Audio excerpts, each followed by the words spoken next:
Hello everyone, मी वैष्णव तुम्हा सगळ्यांचं officers online academy या चॅनलवर स्वागत करते आणि आज आपण पाहणार आहोत आरोग्य सेवक या परीक्षेमध्ये इंग्लिश या विषयामध्ये जास्तीत जास्त मार्क्स किंवा आउट ऑफ मार्क्स कसे काय स्कोर करायचे. ठीक आहे, आता इंग्लिश सब्जेक्ट म्हटलं तर बऱ्याच जणांना तो खूप डिफिकल्ट वाटतो. ठीक आहे, आणि त्यांना असं वाटतं, त्यांना भीती जास्त वाटते, भीतीच जास्त असते आपली, की आपल्याला असं वाटते की जास्तीत जास्त आउट ऑफ मार्क्स तर आपल्याला वाटतच नाही कधी आपण स्कोर करू, पण जास्तीत जास्त पण नाहीच वाटत. ती भीती कशी दूर करायची, काय करायचं, कुठली स्ट्रॅटेजी वापरायचं, ते मी तुम्हाला या व्हिडिओमध्ये सांगणार आहे डिटेलमध्ये. तर शेवटपर्यंत हा व्हिडिओ पहा, म्हणजे तुमच्या सगळ्या ज्या भीती आहे, तुम्हाला जी वाटणारी भीती आहे ती इंग्लिश सब्जेक्टविषयी स्पेशली ती दूर नक्कीच होणार. ठीक आहे, तर बघा, आपल्याला जर जास्तीत जास्त मार्क्स स्कोर करायचे किंवा आउट ऑफ मार्क्स पण स्कोर करायचे इंग्लिश या सब्जेक्टविषयीच मी इथे बोलणार आहे. तर इंग्लिशचंच मी सगळं सांगणार तुम्हाला. ठीक आहे, तर आपल्याला हे माहिती पाहिजे आधी की आपला सिलेबस काय आहे. ठीक आहे, सिलेबस आपल्याला माहिती पाहिजे. खूप वेळा आपण काय करतो, नोटिफिकेशन येतं, एक्झाम फॉर्म आपण भरून टाकतो आणि एक्झामच्या काही दिवस आधी आपण बघतो, अच्छा हे येतात, असेच येतात, कुठलं पण बुक्स बघतो आपण, कुठली पण टेस्ट सिरीज लावतो आणि सिलेबस आपल्याला माहितीच नसतो. आपण कधी कधी भलतंच वाचतो आणि एक्झाम भलतीच, म्हणजे एक्झाममध्ये वेगळेच क्वेश्चन पाहायला मिळतात आपल्याला.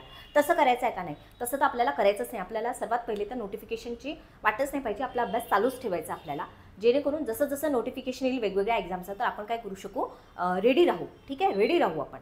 ते हे आपल्याला करायचं आहे. तर सिलेबस, कारण आपण डिसाईड केलं आपल्याला काय करायचं आहे, कॉम्पिटिटिव्ह एक्झाम, गव्हर्नमेंट एक्झाम आपल्याला क्रॅक करायची आहे, तर मग का नाही आपण अभ्यास चालू ठेवायचा आणि जसे जसे फॉर्म्स येईल तसे तसे भरून आपण काय करायचं, एक्झाम द्यायचं प्रॉपरली. ठीक आहे, तर सगळ्यात पहिले आपल्याला माहिती पाहिजे की आपला सिलेबस काय आहे, सिलेबसमध्ये काय काय आहे.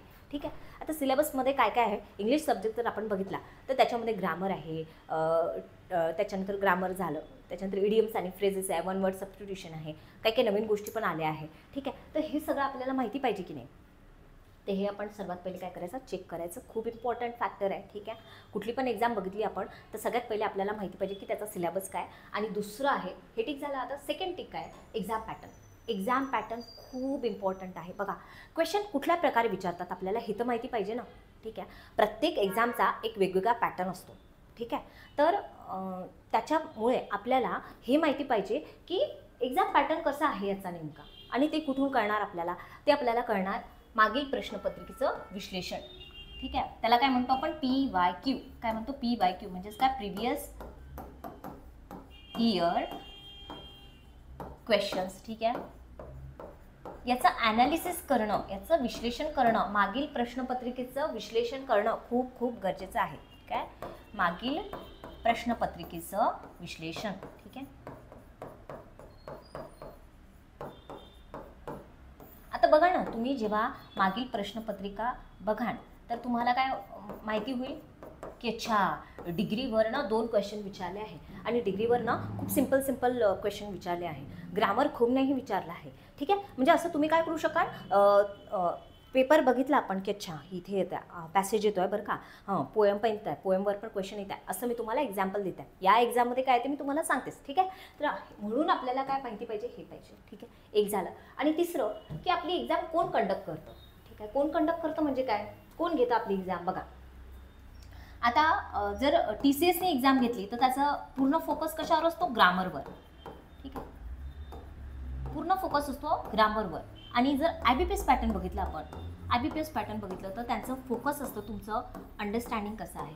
ठीक आहे, अंडरस्टँडिंग कसं आहे, तुम्हाला ती लँग्वेज किती येते. ठीक आहे, किंवा तुम्ही ती अप्लाय करू शकता की नाही, तुम्हाला जे माहिती आहे त्या लँग्वेजविषयी ती तुम्ही अप्लाय करू शकता की नाही, असेच क्वेश्चन ते काय करतात, फ्रेम करतात. असेच क्वेश्चन ते काय करतात, विचारतात. आता आरोग्य सेवक ही जर आपण एक्झाम बघितली तर ते काय करतात, IBPS पॅटर्ननुसारच क्वेश्चन विचारतात, TCSनुसार नाही. ठीक आहे, TCS कंडक्टच नाही करत, त्याच्यामुळे प्रश्नच नाही. तर IBPSच काय कंडक्ट करते, एक्झाम, आपली एक्झाम कंडक्ट करते. तर ते काय विचारतात, ठीक आहे, ते आपल्याला बघायचं आहे. ठीक आहे, ते आपण बघूया. मी तुम्हाला सांगते, आता सिलेबस पण सांगते. ठीक आहे, आता आपण बघू काय बघत आहे आपण, आरोग्य सेवक. ठीक आहे, आरोग्य सेवक.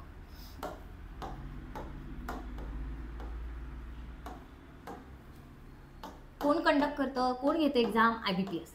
ठीक आहे, IBPS.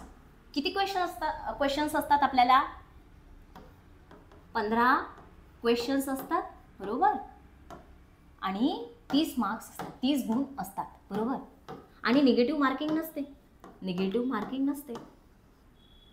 ठीक ठीक आहे, आपल्याला लक्षात घ्यायचं आहे. म्हणजे एका प्रश्नाला किती 2 मार्क्स असतात, बरोबर.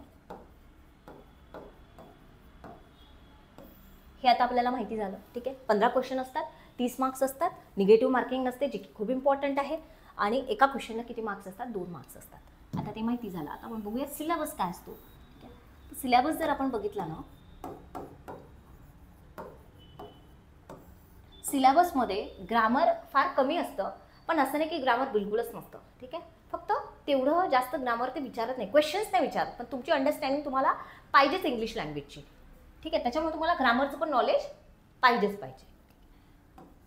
तर काय काय असतं बघा, म्हणजे तुम्हाला कशावर फोकस करायला पाहिजे मी सांगते, टॉपिक वाईजच सांगते, क्वेश्चन वाईज सांगते. ठीक आहे, त्याच्यावरून तुम्हाला सिलेबस पण मी सांगते. ओके, तर पॅटर्न जर आपण बघितला ना IBPSचा, तर ते काय विचारतात आपल्याला, नो इम्प्रूव्हमेंट नावाचे क्वेश्चन विचारतात. नो इम्प्रूव्हमेंट, आता नावावरूनच आपल्याला समजतं नो इम्प्रूव्हमेंट म्हणजे काय, तिथे करेक्शनची काही गरज नाही आहे. कशा टाईपचा क्वेश्चन असतो हा, तर बघा हा क्वेश्चन दिला इथे आपल्याला. ठीक आहे, आणि एक पार्ट जो असतो, ठीक आहे, इकडचा किंवा स्टार्टिंगमधला कुठला पण एक पार्ट जो असतो तो काय असतो, अधोरेखित असतो. ठीक आहे, अंडरलाईन्ड असतो किंवा बोल्डमध्ये लिहिलेला असतो, बोल्ड केलेला असतो त्याला. ठीक आहे, आणि आपल्याला हे सांगायचं असतं की हा पार्ट करेक्ट आहे की नाही त्या सेंटेन्समध्ये. जर करेक्ट असेल तर आपण काय चूज करणार, आणि इथे 5 ऑप्शन असतात. ठीक आहे, करेक्ट असेल तर नो इम्प्रूव्हमेंट, कारण इम्प्रूव्हमेंटची गरज नाही आहे, करेक्शनची काही गरज नाही आहे, हे योग्य आहे. ठीक आहे, तर मग आपण काय टिक करणार, नो इम्प्रूव्हमेंट. पण जर आपल्याला इथे हे चुकीचं वाटलं तर काय, ऑप्शन्समधून जे व्यवस्थित आन्सर असेल ते आपण काय करणार, टिक करणार. समजलं तुम्हाला. याच्यावरचे क्वेश्चन्स मी माझ्या लाईव्ह सेशनमध्ये रोज घेते 1 वाजता. ठीक आहे, अशाच प्रकारचे क्वेश्चन्स येतात, तर ते मी घेतेच आहे माझ्या लाईव्ह सेशनमध्ये. तर तुम्ही रोज 1 वाजता क्लासला जॉईन होऊ शकता. म्हणजे तुम्हाला काय होईल ना, जास्त अंडरस्टँडिंग येईल त्या कन्सेप्टची. कारण का इथं मी पूर्ण सांगायला गेली तर आपला व्हिडिओ खूप मोठा होणार. ठीक आहे, त्याच्यामुळे मी ते थोडं अवॉइड करते आणि थोडं कमी कमी तुम्हाला सांगते. डिटेलमध्ये तुम्हाला जाणून घ्यायचं असेल तर तुम्ही काय करू शकता, 1 वाजता. ठीक आहे, रोज 1 वाजता माझं सेशन असतं आपल्या मेन चॅनललाच. ठीक आहे, ते बघू शकता इंग्लिशचं. ठीक, लाईव्ह सेशन असतं. हे झालं, हा एक कन्सेप्ट झाला. आता नो इम्प्रूव्हमेंट म्हटलं तर याच्यामध्ये ते काय विचारतात आपल्याला, डिग्रीवर विचारतात प्रश्न. डिग्री झालं, इडियम अँड फ्रेजेस झालं. ठीक आहे, त्याच्यानंतर टेन्सवर, वर्ब. ठीक आहे, वर्बचा फॉर्म बरोबर आहे की नाही, कधी न्यू देणार. ठीक आहे, आणि सेंटेन्स कशामध्ये आहे, प्रेझेंट टेन्समध्ये. मग तिथे न्यू लागणार का, न्यू तर past second form of the verb झाला, पास्ट टेन्स झाला. मग तिथे काय लागणार, नो लागणार. तर correct form of the verb आपल्याला सांगायचं असतं. ठीक आहे, त्याच्यानंतर प्रेपोजिशन. ठीक आहे, प्रेपोजिशन्स, कंजंक्शन्स तुम्ही नोट डाऊन करू शकता हे. ठीक आहे, किंवा स्क्रीनशॉट पण घेऊ शकता. ठीक आहे, ठीक आहे. नो इम्प्रूव्हमेंटमध्ये जनरली हे विचारतात, degree, idioms and phrases, tense, verb, preposition किंवा कंजंक्शन.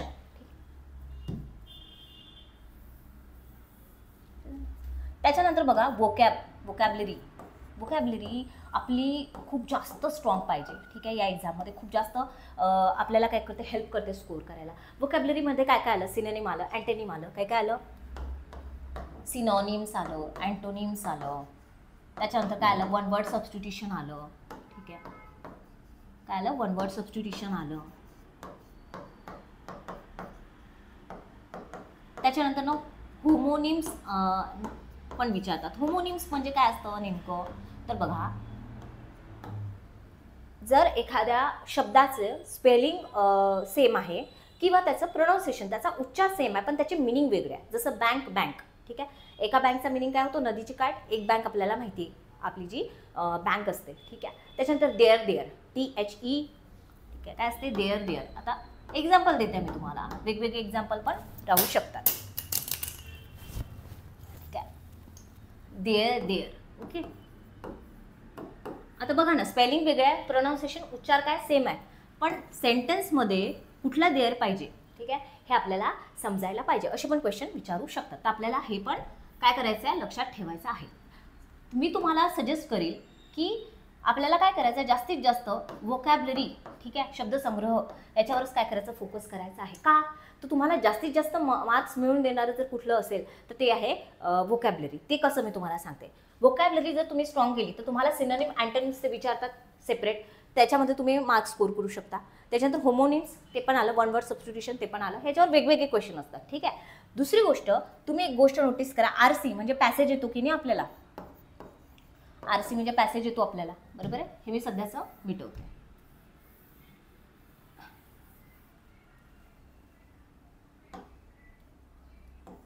ठीक आहे.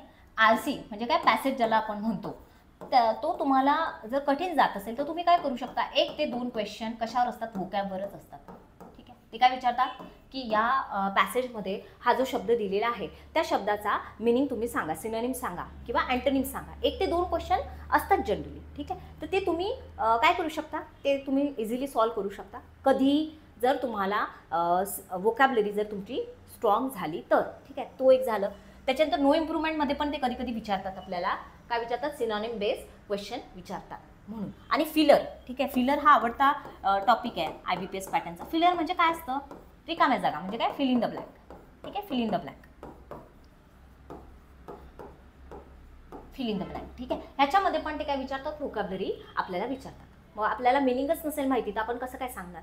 त्याच्यामुळे आपल्याला काय पाहिजे, व्होकॅब्युलरी आपली स्ट्रॉंग करणं खूप गरजेचं आहे. म्हणजे आपल्याला जास्तीत जास्त मार्क्स कसे त्याच्यामुळेच आपले कव्हर होणार आणि सगळ्या एक्झाममध्ये ती हेल्पफुल होणार. ओके. नो इम्प्रूव्हमेंट झालं, व्होकॅब्युलरी झालं, आरसी झालं, फिलर झालं. त्याच्यानंतर इथं एरर. ठीक आहे. एरर्समध्ये मी तुम्हाला जसं सांगितलं, टेन्सवर विचारू शकतात. ठीक आहे. व्होकॅबवर पण विचारू शकतात. ठीक आहे. एखादा शब्द काय देणार, ते होमोनिम्स देणार. होमोनिम्स म्हणजे मी जसं तुम्हाला सांगितलं, देअर देणार आणि तिथे 2 देअर जे मी तुम्हाला सांगितले, THERE आणि THEIR. आता तिथे THEIRच पाहिजे असेल पण त्यांनी काय दिला, THERE दिला, तर आपल्याला समजायला पाहिजे ते. ठीक आहे. व्होकॅब्युलरी बेस देणार, प्रेपोजिशन्स. ठीक आहे. हे काय काय तुम्हाला कसे करायचेच आहे. कंजंक्शन्स. आणि तुम्ही जर मागील प्रश्नपत्रिकेचं छान रीतीने ॲनालिसिस केलं, विश्लेषण केलं, तर तुम्हाला हे कळेल की जनरली शब्दसंग्रह जो आहे, व्होकॅब्युलरी हा जो पार्ट आहे किंवा एरर पण आहे बऱ्यापैकी, तो काय रिपीटेडली तशाच टाईपचे ते प्रश्न विचारतात आपल्याला. ठीक आहे. तर तुम्ही करा, तर जास्तीत जास्त काय होईल, तुमचा स्कोअर होईल. ठीक आहे. आणि त्याच्यानंतर परत एक इम्पॉर्टंट पार्ट आहे, त्याला म्हणतं पोझिशन. ठीक आहे. पोझिशन म्हणतो आपण. सेम टाईपचे क्वेश्चन दिसणार तुम्हाला. तुम्ही बघा, बऱ्याच एक्झाममध्ये हा क्वेश्चन खूप रिपीटेडली विचारतात. The leg of the table, tables leg, कुठलं करेक्ट आहे, आयडेंटिफाय करा एररमध्ये. ठीक आहे. तर आपल्याला काय करायचं आहे, म्हणूनच हे काही जे टॉपिक आहे हे ग्रामरमध्ये येतात. ठीक आहे. ग्रामरमध्ये येतात, पण हे काही खूप काय म्हणतात, खूप डिफिकल्ट असं नाही आहे. हे आपण करू शकतो. आणि कसं करायचं, स्पेसिफिक करायचं आहे. ठीक आहे. स्पेसिफिक करायचं, खूप जास्त नाही करून ठेवायचं आपल्याला स्टार्टिंगला. जसा जसा वेळ मिळेल मग तसं आपण काय करू शकतो, अजून आपला स्टडी वाढू शकतो. तर पहिले आपल्याला फोकस कुठे करायचा आहे, व्होकॅब्युलरीवर, शब्दसंग्रहावर जास्तीत जास्त फोकस करायचा आहे. ठीक आहे. No improvement, vocabulary, RC, filler, error आणि त्याच्यानंतर पॅराजंबल येतं. पॅराजंबल म्हणजे काय असतं बरं, पॅराजंबल म्हणजे आपल्याला 5 सेंटेन्स दिलेले राहतात असे. 4 किंवा 5 सेंटेन्स दिलेले राहतात आणि याचं एक मिनिंगफुल पॅसेज बनेल, मिनिंगफुल सेंटेन्सेस बनेल या 5 सेंटेन्स मिळून. ते आपल्याला काय सांगायचं राहतं, करेक्ट ऑर्डरमध्ये मांडायचे राहतात. ठीक आहे. तर हा एक क्वेश्चन ते विचारतात. ठीक आहे. तर आता तुम्ही कसं करणार हे सगळं ना, कसं करायचं आपण, मी तर सांगून तर दिलं, व्होकॅब्युलरी स्ट्रॉंग करा, हे करा, ते करा. कसं करणार तुम्ही, तर बघा, मी एकच सांगते तुम्हाला. सिलेबस माहिती झाला, पेपर पॅटर्न माहिती झाला, प्रिव्हियस इयर क्वेश्चनचं ॲनालिसिस केलं आपण, मागील प्रश्नपत्रिकेचं विश्लेषण पण केलं, सगळं ऑल डन, सगळं झालं आपलं. ठीक आहे. व्होकॅब्युलरी आपण स्ट्रॉंग कशी करणार, व्होकॅब्युलरीवर कसं काय आपण फोकस करणार, तर बघा, व्होकॅब्युलरीवर आपण काय करू शकतो, डेली तुम्ही काय करा, न्यूजपेपर रीड करा. डेली जेव्हा तुम्ही न्यूजपेपर रीड करा, आता कुठला न्यूजपेपर रीड करायचा, तर मी तुम्हाला पहिले सजेस्ट करेल की तुम्ही खूप बेसिक लेवलचा किंवा लोकल लेवलचा जो न्यूजपेपर आहे तोच रीड करा. द हिंदू किंवा टाइम्स ऑफ इंडिया, दुसरे कुठलेच न्यूजपेपर जे खूप हाय लेवलचे आहे ते सध्या तरी आपल्याला रीड करायचे नाही, गरज नाही आहे. ठीक आहे. कारण का बघा ना, कुठल्या पण सब्जेक्टमध्ये जर आपल्याला इंटरेस्ट डेव्हलप करायचा असेल, त्याची भीती दूर करायची असेल, तर आपल्याला बेसिक क्लिअर पाहिजे की नाही. मग आपल्याला इंटरेस्ट राहायला पाहिजे. इंटरेस्ट राहायला पाहिजे तर काय करा तुम्ही, जे लोकल न्यूजपेपर येतात, ठीक आहे, तुमच्या साईडला जे पण न्यूजपेपर येत असेल, नागपूरला हितवाद पेपर येतो, ठीक आहे, खूप डिफिकल्ट असा पेपर नाही, नॉर्मल लँग्वेज असते त्याची, इझीच असते तशी तर, ठीक आहे, तो तुम्ही बघू शकता. तसं तुमच्या साईडला जो पेपर येतो लोकल पेपर इंग्लिशमध्ये, तोच आपल्याला रीड करायचा आहे. आता त्याच्यामधून तुम्ही म्हणजे कुठली न्यूज वाचायची, ठीक आहे. तर बघा, ज्यांचे इंग्लिश छान आहे ते काय करू शकतात, पूर्णच न्यूजपेपर आणि हाय लेवलचे पण न्यूजपेपर वाचू शकतात. टाइम्स ऑफ इंडिया झालं, द हिंदू झालं, इंडियन एक्सप्रेस झालं, वाचू शकतात, काही प्रॉब्लेम नाही आहे. पण ज्यांना आपलं इंग्लिश चांगलं करायचं आहे, ज्यांचं इंग्लिश तेवढं छान नाही आहे आणि त्यांना छान करायचं आहे, ठीक आहे, कारण कॉम्पिटेटिव्ह एक्झाम म्हटली तर आपल्याला काय करावं लागणार, स्कोर तर करावं लागणार ना. प्रत्येक सब्जेक्टमध्ये जो आपला स्ट्रॉंग आहे त्याला तर स्ट्रॉंग ठेवायचंच आहे, पण जो आपला वीक सब्जेक्ट आहे थोडा, त्याला पण बऱ्यापैकी स्ट्रॉंग करायचं आहे आपल्याला, हो की नाही. म्हणून तर तुम्ही काय करायचं, 2 पेजेस वाचा स्टार्टिंगला, ठीक आहे, 2-4 दिवस काय वाचा, 2च पेजेस वाचा, जास्त नका वाचू, कारण कंटाळवाणं होतं, आपल्याला सवय नसते ना, आणि समजत नसेल तर खूप कंटाळवाणं होऊन जाते ते. स्टार्टिंगला 1 आठवडा तरी काय वाचा तुम्ही, 2च पेजेस वाचा. आता काय वाचायचं, तर ज्यांचं इंग्लिश छान आहे, काय म्हणते मी, ज्यांचं इंग्लिश छान आहे त्यांनी काय करायचं, करंट अफेअर पण होतं ना आपलं, करंट अफेअर पण म्हणजे चालू घडामोडी पण आपल्या न्यूजपेपरमधून होतात, रोज न्यूजपेपर वाचला तर ते वाचू शकतात. पण ज्यांचं इंग्लिश छान नाही त्यांनी काय करायचं आहे, तुम्ही काही पण वाचा. आता कोणाला कुकिंगचं हे आवडतं, कुकिंग येतच, कुकिंगचा एक पार्ट येतोच न्यूजपेपरमध्ये, किंवा आता तुम्ही म्हणाल हे काय सांगताय, पण कुकिंग किंवा लाईफस्टाईल म्हणजे काय, तुम्ही योगा करायला पाहिजे, मेडिटेशन करायला पाहिजे, तुम्ही तुमची हेल्थ कशी छान ठेवायला पाहिजे, हे आवडत असेल तर ते तुम्ही वाचा, ठीक आहे. कुकिंग सेक्शन झाला एक, ते येतं. त्याच्यानंतर कोणाला स्पिरिच्युअल गोष्टी आवडत असेल तर ते येतं बघा, ते पण एक येतं पेपरमध्ये, ते वाचू शकता परत तुम्ही.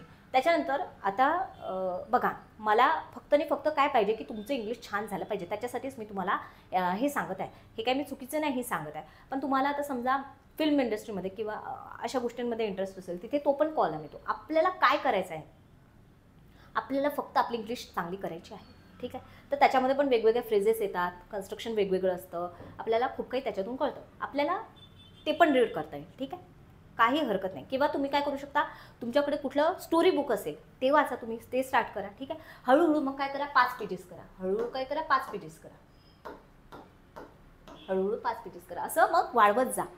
या 2 पेजेसवरच नका राहू. आता जेव्हा पण तुम्ही न्यूजपेपर किंवा स्टोरी बुक काही पण वाचता, अचानक तर आपल्याला समजणार नाही आहे त्या गोष्टी, तर काय करायचं, वाचत आहे. आता 2-4 शब्द त्याच्यातले आपल्याला समजत नाही आहे, 2 पेजेसमधले 10 शब्द कन्सिडर करा, आपल्याला समजतच नाही आहे, ठीक आहे, समजतच नाही. काय करायचं, डिक्शनरी लगेचच काढायची नाही, ठीक आहे. काय करायचं, सर्वात पहिले आपण लक्षात घ्यायचं, इथे या शब्दाचा मिनिंग, अर्थ काय असू शकतो, काय सांगायचं आहे इथे या ऑथरला, या रायटरला काय सांगायचं आहे बरं या न्यूजमधून, ठीक आहे. ते स्वतःच तुम्ही काय करा, ती अंडरस्टँडिंग तुम्ही हे करू शकता, डेव्हलप करू शकता. ती गोष्ट कशी वाचायचं आणि बघायचं, अच्छा या शब्दाचा मिनिंग हा इथे असू शकतो. त्याने काय होईल, एक्झाममध्ये आपण डिक्शनरी यूज करू शकतो का, नाही. आणि जर तुम्ही बघितला शब्दसंग्रह, मराठी म्हणा, इंग्रजी म्हणा, रोज नवीन शब्द ॲड होतात. प्रत्येकाला प्रत्येक शब्द माहीत असेल का, कोणी किती पण छान असेल त्या सब्जेक्टमध्ये, त्याला प्रत्येक शब्द माहिती असेल का, नाही, ठीक आहे. तर म्हणून आपल्याला काय करायचं आहे, डिक्शनरी उघडून पहिलेच नाही बसायचं आहे, पहिले आपली अंडरस्टँडिंग, अच्छा या न्यूजमध्ये हे सांगायचं आहे, अच्छा ठीक आहे. आणि नंतर तुम्ही वाटल्यास काय करा, ते 10 शब्द काय करा तुम्ही, ठीक आहे, 10 शब्द तुम्ही त्याचं मिनिंग लिहून काढा डिक्शनरीमधून, बुकमध्ये छान एक बुक करा आणि त्याला नाव लिहून द्या, वोकॅब्युलरी किंवा शब्दसंग्रह, ठीक आहे. आणि ते शब्द नोट डाऊन करायचे. कसे, आता शब्द आपण लिहिला, एखादा शब्द लिहिला, अज्यूम लिहिला, आपल्याला माहिती नाही आहे, ठीक आहे, अज्यूम लिहिला आपण, त्याचं तुम्ही समानार्थी पण लिहा, म्हणजे काय सिनोनिम पण लिहा, अँटोनिम पण लिहा, आता याचा उच्चार नाही माहिती बरं का, आपल्याला याचा उच्चार नाही माहिती, वरती मराठीत लिहा,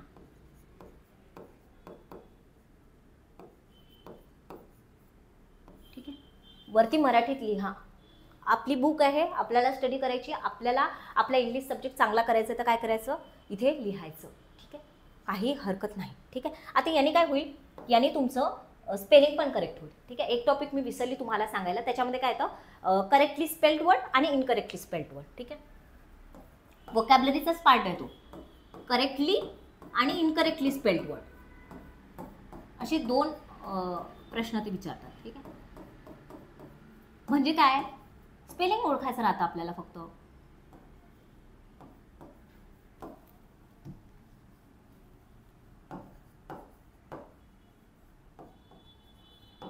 काय करायचं राहतं, स्पेलिंग ओळखायचं राहतं. ठीक आहे, स्पेलिंग फक्त काय करायचं राहतं आपल्याला, ओळखायचं राहतं. तर त्याने काय होईल, तुम्ही रोज असे शब्द लिहाल ना, तर ते कसं होतं ना, आपण जी गोष्ट लिहितो, वाचतो, आपलं माइंड असं आहे की आपल्याला इमेजेस जास्त लक्षात राहतात आणि लिहिलेलं पण छान लक्षात राहतं. तर आपण वाचत पण आहे आणि लिहून पण काढत आहे रोजच. त्याने काय होणार ना, तुमची वोकॅब्लरी तर स्ट्रॉंग होणार आहे, पण तुमचं स्पेलिंग पण छान होणार. ठीक आहे. आणि एक्झाममध्ये पण स्पेलिंग जेव्हा ते विचारतात तेव्हा पेजवर लिहून बघा आधी स्पेलिंग. कारण आपण खूप वेळा घाईघाईत काय करतो, भलतंच ऑप्शन टिक करतो आणि मग आपल्याला लक्षात येते आणि खूप छोट्या छोट्या स्पेलिंग एरर दाखवतात. ते आयच्या जागी ई पाहिजे, एच्या जागी ई पाहिजे. एक्झाममध्ये गोंधळ होतं, सेम सेम ऑप्शन्स दिसतात आपल्याला. म्हणून काय करायचं, आपल्याला कुठलं स्पेलिंग योग्य वाटत आहे, अच्छा अजून ना याचं स्पेलिंग हे आहे सेक्युअर ना, ठीक आहे, सेक्युअर ना, मग असं लिहून बघायचं SECURE आणि मग ऑप्शनमध्ये बघायचं SECURE, मग टिक करायचं. छोट्या छोट्या गोष्टी आहे, मला माहिती आहे, तुम्हाला बऱ्याच जणांना ह्या गोष्टी माहिती असेल, पण ज्यांना माहिती नसेल किंवा जे माहीत असून पण काय काय करतो आपण, दुर्लक्ष करतो. बघू ना एक्झाममध्ये टिक करून देऊ, काय लिहायचं आहे तेवढा वेळ वाचेल नाही. ठीक आहे, कारण आपल्याला ॲक्युरेसी मेंटेन करायची. ॲक्युरेसी म्हणजे काय, नंबर ऑफ क्वेश्चन, जास्तीत जास्त क्वेश्चन आपले करेक्ट आले पाहिजे. निगेटिव्ह मार्किंग भलेही नसेल, पण आपल्याला करायचं काय, जास्तीत जास्त स्कोअर करायचा आहे. नो गेसवर्क, तुक्का वगैरे मारायचा नाही. ठीक आहे, तुक्का मारू शकता तुम्ही, जिथे निगेटिव्ह मार्किंग नाही आहे ना तिथे तुम्ही करू शकता, पण कसं, ऑप्शन्समध्ये जा, 5 ऑप्शन्स आहे ना, एलिमिनेट करा. त्याच्यामधून जे जे ऑप्शन्स आपल्याला योग्य नाही वाटत आहे ते कॅन्सल करा. कॅन्सल केले आणि जे योग्य वाटत आहे 2-3 ऑप्शन परत कन्फ्यूज करणार, परत त्याच्यामधून कॅन्सल करा आणि एक ऑप्शन जो तुम्हाला वाटत आहे की नाही हा योग्य असू शकतो तो टिक करा. ठीक आहे, प्रत्येक क्वेश्चनसाठी नाही करायचं आहे. आपला अभ्यासच असा ठेवा की आपल्याला तुके मारायची किंवा गेसवर्क करायची गरज पडली नाही पाहिजे. ओके, हे कळलं आपल्याला. वोकॅब्लरीचं कळलं. आता हे तुम्ही रोज शब्द लिहिणार. ठीक आहे, रोज शब्द लिहिणार. सकाळी लिहिले, समजा आपण सकाळी न्यूजपेपर वाचला, सकाळी आपण लिहिले 10 शब्द. सकाळी आपण लिहिले 10 शब्द.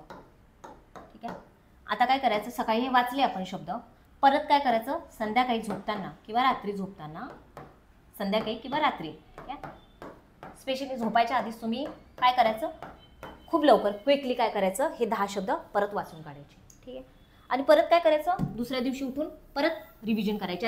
आता तुम्ही म्हणाल की एवढे सब्जेक्ट राहते आणि प्रत्येक सब्जेक्टला मी जर एवढा वेळ देईल, लॉंग टर्ममध्ये काय होईल ना, तुम्हाला बघायची पण गरज नाही पडणार. जर तुम्ही व्यवस्थित रीतीने रिव्हिजन केली ना, तर तुम्हाला रोज ते शब्द बघायची गरज नाही पडणार. ठीक आहे, परत सकाळी बघायचं, परत संध्याकाळी बघायचं. 2-3 दिवस तसं केलं की मग आता सोमवार, मंगळवार, बुधवार आपण हे 3 दिवस समजा केले. ठीक आहे, 10 शब्द हे केले. ठीक आहे, आणि रोज 10 शब्द ॲड पण होत आहे, ते पण करायचे.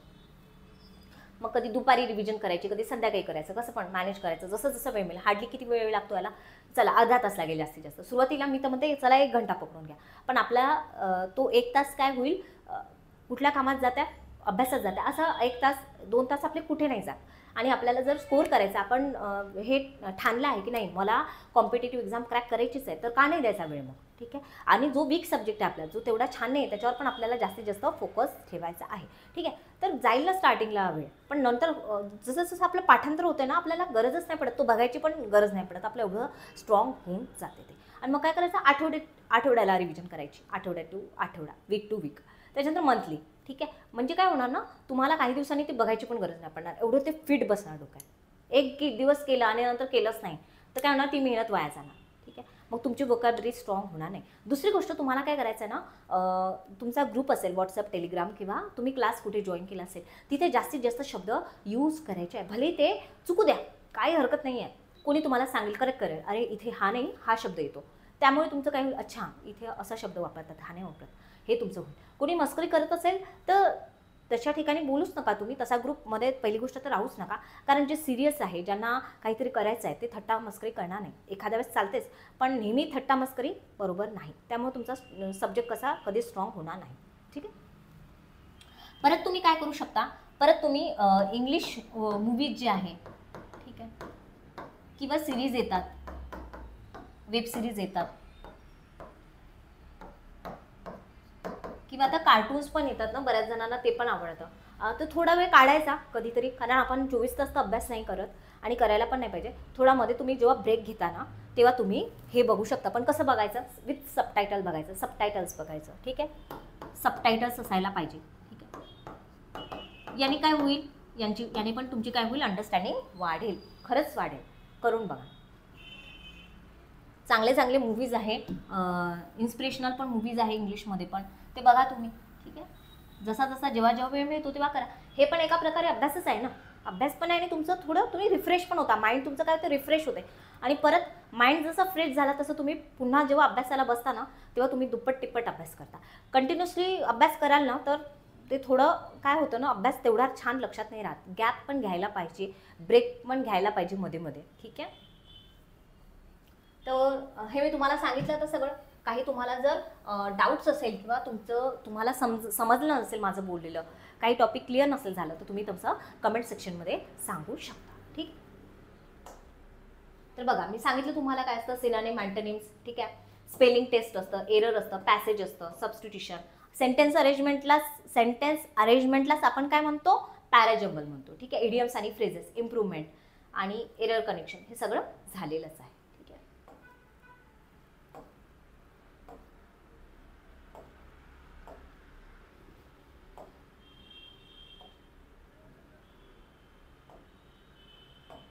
एक मिनिट फक्त.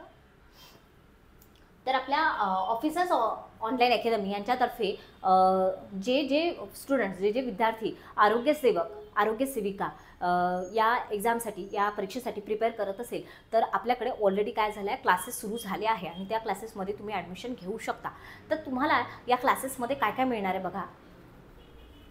तुमचे जे तांत्रिक विषय आहे, ठीक आहे, तांत्रिक विषयासहित बाकी विषय पण तुम्हाला काय केल्या जाणार आहे, शिकवल्या जाणार आहे. ठीक आहे, विषयासहित बाकी विषय पण तुम्हाला शिकवल्या जाणार आहे. त्याच्यानंतर आपला IBPS पॅटर्न आहे ना, त्या पॅटर्ननुसार सगळे क्वेश्चन्स आणि स्टडी मटेरियल आणि टेस्ट सिरीज पण तुम्हाला मिळणार आहे. काय मिळणार आहे, पॅटर्ननुसार तुम्हाला टेस्ट सिरीज पण मिळणार आहे,